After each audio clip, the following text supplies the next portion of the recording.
राहुल देव जी, आपका view point इस पे। आनंद जी आ रहा हूं, अनुराग जी आ रहा हूं, टेंशन मत लीजिए। राहुल देव जी सर।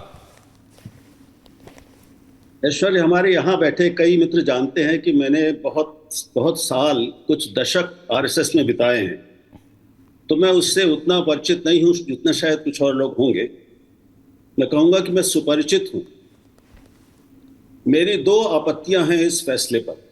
सर, पहली बात कि आरएसएस यानी संघ एक स्पष्टता घोषित रूप से एक हिंदू संगठन है और किसी भी एक धर्म और संप्रदाय के आधार पर, या जैसे हम पंथ कहेंगे, पंथ निरपेक्षता वाले संवैधानिक शब्द की बात करूं तो उसके आधार पर काम करने वाला संगठन, उसमें सरकारी कर्मचारियों को शामिल होने की छूट देने और प्रोत्साहित करने का कोई कारण नहीं है।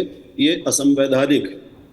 इसके बाद वरना तो आपको अलग अलग धर्मों के लिए काम करने वाले, अपने अपने धर्मों को संगठित करने वाले संगठनों को भी अनुमति देनी पड़ेगी। मैं किसी मुस्लिम संगठन की और किसी दूसरे ईसाई संगठन की बात नहीं कर रहा हूं। हर संगठन का चरित्र अलग होता है।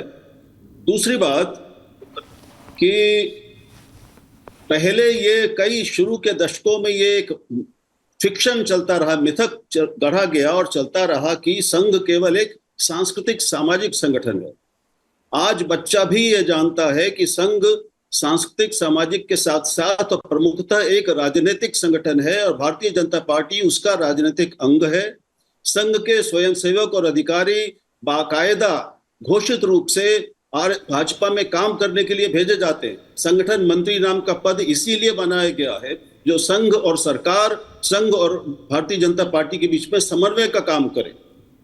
तो जब ऐसे खुले संबंध एक तथाकथित सांस्कृतिक सामाजिक संगठन के एक स्पष्ट राजनीतिक पार्टी के हैं, तो उसमें सरकारी कर्मचारियों को शामिल होने देने का मतलब है कि उनको खुलेआम एक राजनीतिक विचारधारा और पार्टी के में शामिल होकर सक्रिय होने और काम करने का प्रोत्साहित देना, उसको प्रोत्साहित करना, ये हमारे जो एकमात्र स्थायी स्तंभ है लोकतंत्र का, शासन तंत्र या प्रशासन तंत्र, हमारी कार्यपालिका, उसको एक राजनीतिक विचारधारा के पूरे प्रभाव प्रभुत्व में लाने का स्पष्ट तरीका है और ये हमारे लोकतंत्र के लिए बेहद घातक सिद्ध होगा। हम दो लोगों से ही उम्मीद करते हैं, वैसे तो तीन से ही, कि न्यायपालिका, कार्यपालिका और प्रेस, जिसको हम पत्रकारिता कहते हैं, उसको आप संवैधानिक न भी माने तो ये अपने अपने काम में पूरी तरह तटस्थ हो, निष्पक्ष हो, किसी भी एक विचारधारा या रुझान की ओर झुके हुए न हो, उससे प्रभावित न हो। अगर कार्यपालिका को इतने खुलेआम इस तरह से एक राजनीतिक संगठन, राजनीतिक और सांप्रदायिक संगठन के शामिल होने का, जो एक सांप्रदायिक इसलिए कह रहा हूं कि वो एक वो हिंदू संगठन है, घोषित रूप से हिंदू संगठन है, वहां पे मुसलमानों या अल्पसंख्यकों का प्रवेश नहीं होता। मैं अब इसके विस्तार में नहीं जाऊंगा। तो इसलिए मैं इसको बहुत घातक मानता हूं और ये बहुत खतरनाक है। मैं समझता हूं कि इस पर सरकार तो नहीं लगाएगी, लेकिन न्यायपालिका इस पर इसका संज्ञान लेगी और इस पर बहुत गहराई से विचार करके उच्चतम स्तर पर कोई एक निर्णय लेगी। Point taken. अनंत विजय जी जवाब दे रहे हैं और प्रेम शुक्ला जी, क्योंकि दोनों, सतीश के सिंह जी का भी और राहुल देव जी का भी, सीधा सवाल आपसे आ रहा हूं आपके पास, सिर्फ अनंत जी बोले नहीं है, उसके बाद मैं आपके पास आ रहा हूं प्रेम शुक्ला जी। अनंत विजय जी सर। देखिए, मैं कोई उत्तर नहीं दूंगा किसी की बात नहीं, का, मैं आपका व्यू अपनी पॉइंट बात रखूंगा। हाँ। मुझे लगता है कि चूंकि ये बताया गया कि हम सब लोग पत्रकार हैं, हमें निष्पक्ष, तटस्थ आदि रहना चाहिए। आपको डाउट है सर? जो दूसरी बात ये कि सीनियर जर्नलिस्ट ऑन एयर हैं, दे आर ऑल जर्नलिस्ट। ये भी कहा कि वो संघ से कई दशकों से जुड़े रहे और शायद वो संघ के बारे में ज्यादा जानते होंगे।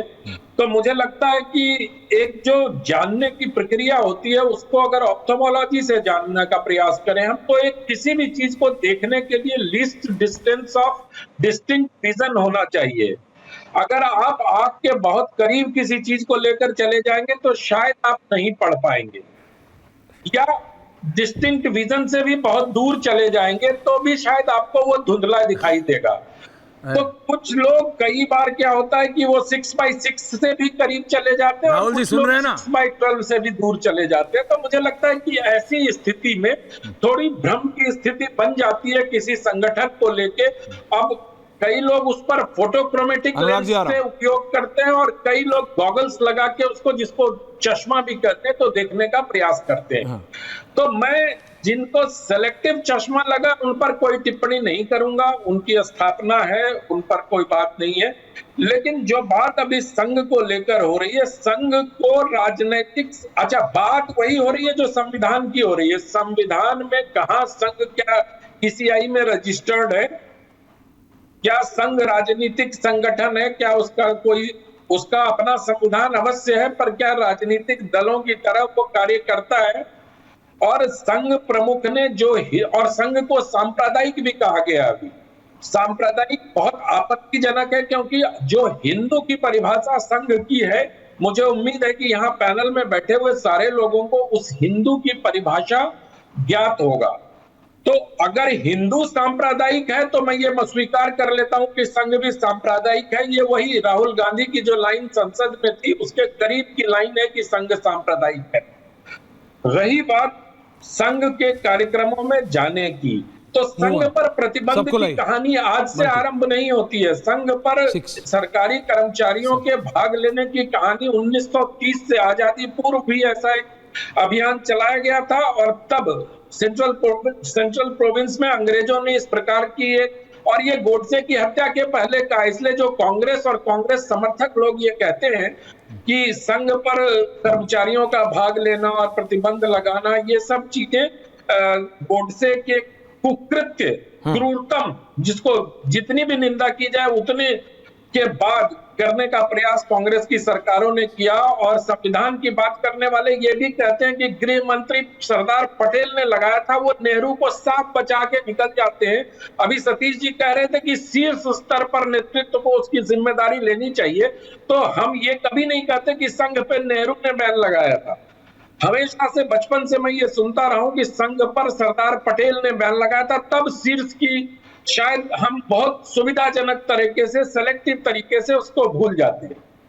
रही बात जो मैं कह रहा था, सेंट्रल प्रोविंस में 1930 में भी संघ के कार्यक्रमों में सरकारी कर्मचारियों के बैन लगाने की कोशिश हुई थी, और तब कांग्रेस पार्टी ने उसका विरोध किया था। वो कांग्रेस जो स्वाधीनता का संग्राम लड़ रही थी, जिसके बारे में हर्षवर्धन जी ने अभी विस्तार से बताया कि सभी मतों और विचारों के लोग उसमें शामिल थे।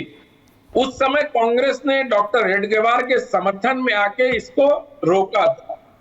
और अब मुझे तो लगता है कि भारतीय जनता पार्टी ने ये कदम बहुत देर से उठाया, ये 14 में ही उठाना चाहिए। मैं इसी का तो मैं वेट कर रहा था कि ये कोई बोलेगा। अगर संघ सवाल ये क्यों क्या है, सतीश जी यहाँ बैठे, उनको पता होगा इंडियन पीपल फ्रंट के नाम से बिहार में एक संगठन बना था, और उसके लोग किस प्रकार की चीजें वहां करते थे और किस प्रकार के नरसंहार को जिम्मेदार देने के बाद वो दल बना, ये भी उनको पता होगा, याद भी होगा। पॉइंट टेकन सर, ऐसे का पॉइंट टेकन आनंद जी।